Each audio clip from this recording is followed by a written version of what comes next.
Donald Trump savait. C'est ce que révèle Rage, le nouveau livre du journaliste d'investigation Bob Woodward. Entre décembre et juillet, le président lui a accordé 18 entretiens enregistrés avec son accord.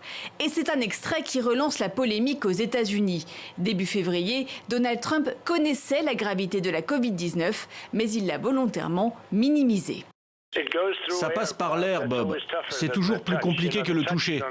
Vous savez, avec le toucher, il ne faut pas toucher les choses, n'est-ce pas?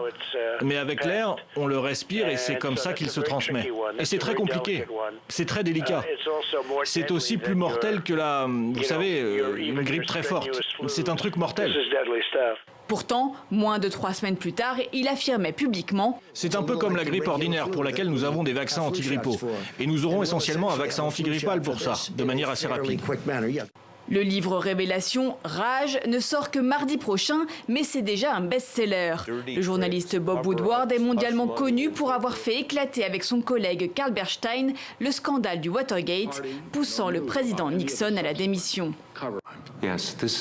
C'est une tragédie. Le président des États-Unis a le devoir d'avertir. Le public le comprendra. Mais s'ils ont le sentiment de ne pas connaître la vérité, alors vous empruntez la voie de la tromperie et de la dissimulation. Donald Trump nie pourtant avoir menti. Il se justifie en affirmant avoir voulu éviter la panique. À 8 semaines de l'élection présidentielle, ces révélations le mettent encore davantage en difficulté, alors qu'il est déjà très critiqué pour sa gestion de la pandémie. Le camp démocrate a aussitôt réagi. Le candidat à la présidence, Joe Biden, n'hésite pas à parler de comportements quasi criminels.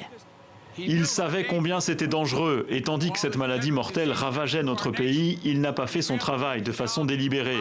C'est une trahison du peuple américain qui relève de la vie et de la mort.